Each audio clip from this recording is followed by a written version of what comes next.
Trinidad and Tobago out here breaking records and egos. 3 of the most powerful seats in government held by women. Is that too much estrogen or just enough to clean up the political mess? We got Christine Kangaloo up top as president. Vibes real calm, but she ain't playing. What is now required is for us to push our representatives, both in the Assembly in Tobago and in the Parliament in Port of Spain, to take us over the finish line.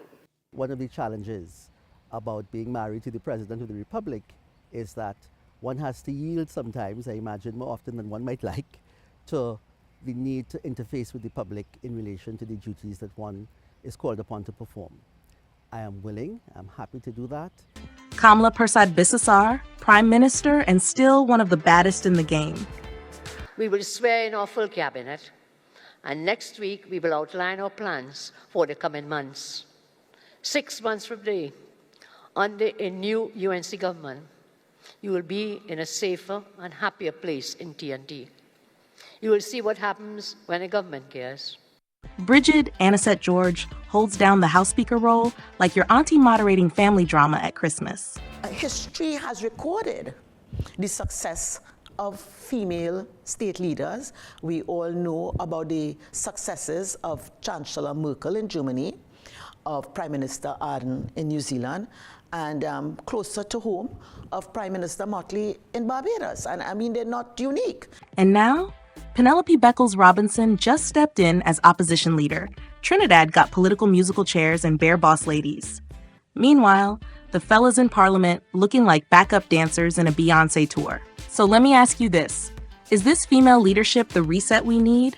Or is Trini politics about to turn into reality TV? Drop a comment. Smash that like, and sub if you love Caribbean news with a little bacchanal. I made a promise that everybody will win, and I plan to fulfill that promise. On Saturday, we will swear in our full cabinet, and next week we will outline our plans for the coming months. 6 months from today, under a new UNC government, you will be in a safer and happier place in TNT. You will see what happens when a government cares.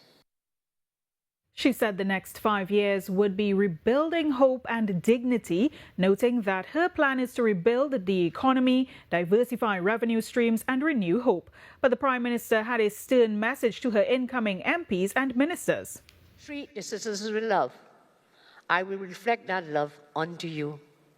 However, when I say this to my incoming government members, however, if you treat citizens with callousness, contempt, and corrupt ways, I guarantee you, your retribution will be swift and brutal.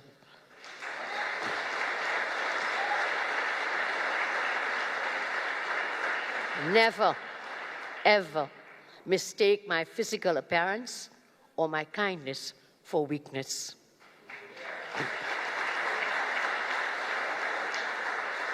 I think you all know there is nothing more dangerous than a mother who believes her children are in danger.